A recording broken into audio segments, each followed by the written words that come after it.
السلام علیکم، میرا نام عبیرہ ہے۔ آج میں آپ کو لے کر چلتی ہوں ایک ایسے عظیم شخصیت کی زندگی میں جن کا نام سنتے ہی دل میں خوف اور محبت دونوں پیدا ہوتی ہے۔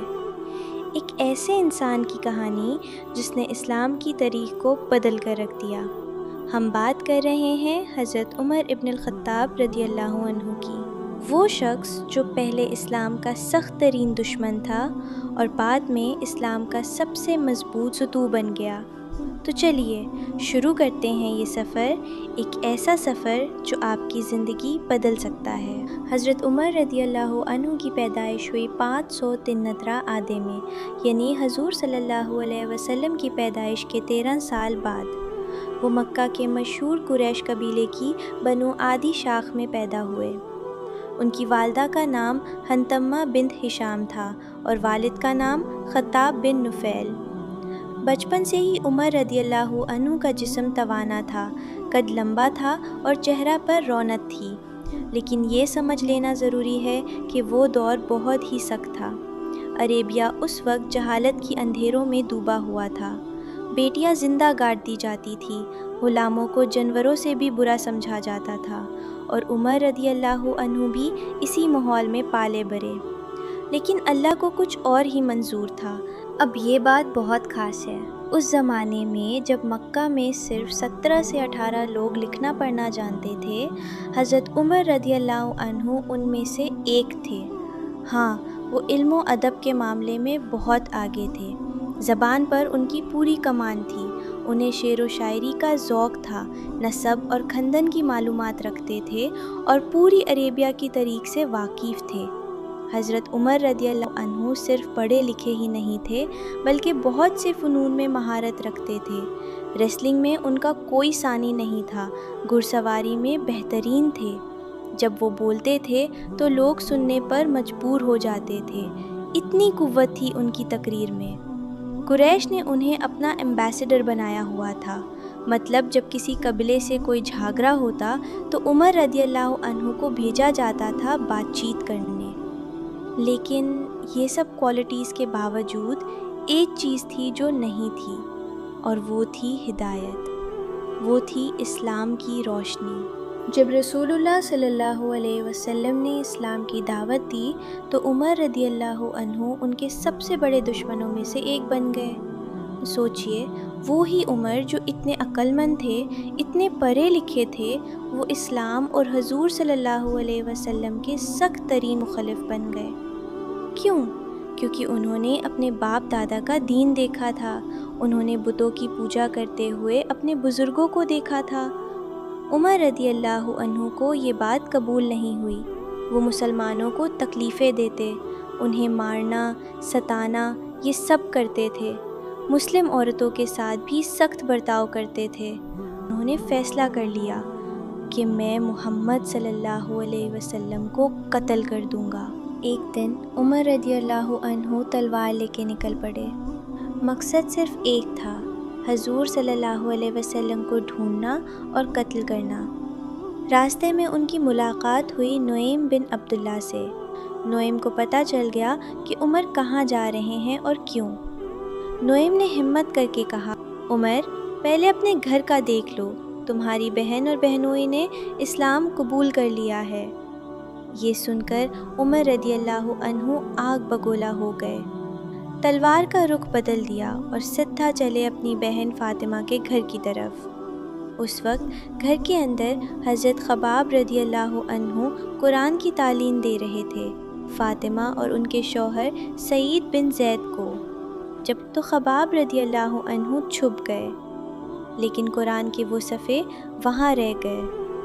عمر اندر آئے اور غصے میں چلا کر بولتے ہیں، میں نے سنا ہے تم لوگوں نے دین بدل لیا ہے۔ فاطمہ اور سعید نے بڑی ہمت سے کہا، ہاں عمر، ہم نے اسلام قبول کر لیا ہے، اگر حق ہے تو ہم اس پر قائم رہیں گے۔ غصے میں عمر نے اپنی بہن کو اتنی زور سے تھپڑ مارا جسے وہ پیار کرتے تھے۔ انہوں نے کہا، وہ کیا تھا جو تم پڑھ رہے تھے، مجھے دکھاؤ۔ فاطمہ نے کہا، نہیں عمر، تم ناپاک ہو، پہلے غسل کرو۔ عمر رضی اللہ عنہ نے غسل کیا اور پھر انہوں نے وہ صفحے اٹھائے۔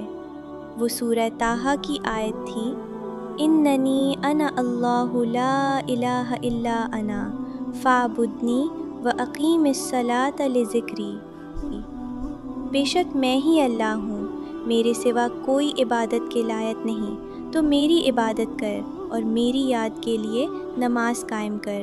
بس اتنا کافی تھا۔ کلمہ پڑھا اور خباب رضی اللہ عنہ باہر آئے۔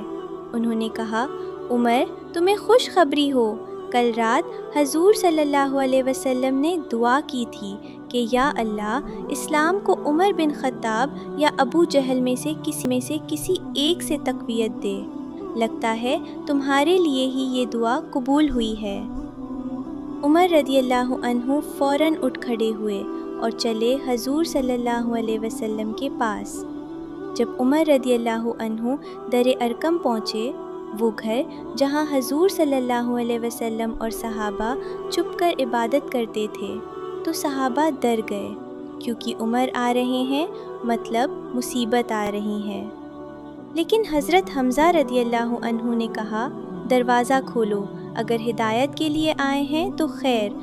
حضور صلی اللہ علیہ وسلم نے پوچھا، عمر کس لیے آئے ہو؟ اور عمر رضی اللہ عنہ نے کہا، یا رسول اللہ میں ایمان لاتا ہوں اللہ پر، آپ پر اور اس چیز پر جو آپ لائے ہیں۔ اللہ اکبر کی آوازیں گونج اٹھی۔ اس دن عمر رضی اللہ عنہ 39 سال کے تھے اور اسلام کو مل گیا اپنا سب سے مضبوط پہرہ در۔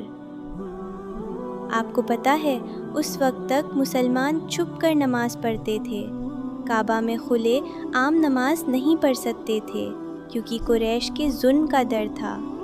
لیکن جب عمر رضی اللہ عنہ مسلمان ہوئے تو انہوں نے حضور صلی اللہ علیہ وسلم سے کہا، یا رسول اللہ کیا ہم حق پر نہیں ہیں؟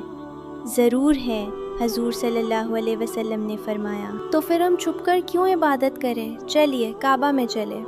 اور اس دن پہلی بار مسلمانوں نے کعبہ میں کھلے عام نماز پڑھی۔ قریش دیکھتے رہ گئے، لیکن کسی کی ہمت نہ ہوئی کہ عمر رضی اللہ عنہ کے سامنے کھڑا ہو جائے۔ اسی وجہ سے حضور صلی اللہ علیہ وسلم نے انہیں الفاروق کا لقب دیا، وہ جو حق اور باطل میں فرق کرتا ہے۔ جب حضور صلی اللہ علیہ وسلم کا وصال ہوا تو عمر رضی اللہ عنہ اتنے غمزدہ ہو گئے کہ انہیں یقین نہیں آ رہا تھا۔ انہوں نے تلوار نکال کر کہا، جو کہے گا محمد صلی اللہ علیہ وسلم فوت ہو گئے، میں اس کی گردن اڑا دوں گا۔ تب حضرت ابو بکر رضی اللہ عنہ نے قرآن کی آیت پڑھی اور عمر رضی اللہ عنہ کو سنبھالا، اور پھر عمر رضی اللہ عنہ نے ہی سب سے پہلے ابو بکر رضی اللہ عنہ کے ہاتھ پر بیعت کی اور انہیں پہلا خلیفہ بنانے کی تجویز دی۔ جب ابو بکر رضی اللہ عنہ بیمار ہوئے تو انہوں نے عمر رضی اللہ عنہ کو نامنیٹ کیا اگلی خلیفہ کے طور پر، اور یوں 636 AD میں عمر رضی اللہ عنہ اسلام کے دوسرے خلیفہ بنے۔ تو دوستو، یہ تھی حضرت عمر فاروق رضی اللہ عنہ کی کہانی، ایک کہانی جو ہمیں ہمت دیتی ہے، جو ہمیں راہ دکھاتی ہے۔ امید ہے آپ کو یہ ویڈیو پسند آئی ہوگی۔ اگر آئی ہو تو لائک ضرور کریں، شیئر کریں اور چینل کو سبسکرائب کر لیں۔ اللہ ہم سب کو حضرت عمر رضی اللہ عنہ جیسے صحابہ کے نقش قدم پر چلنے کی توفیق دے، آمین۔ اللہ حافظ، خدا حافظ۔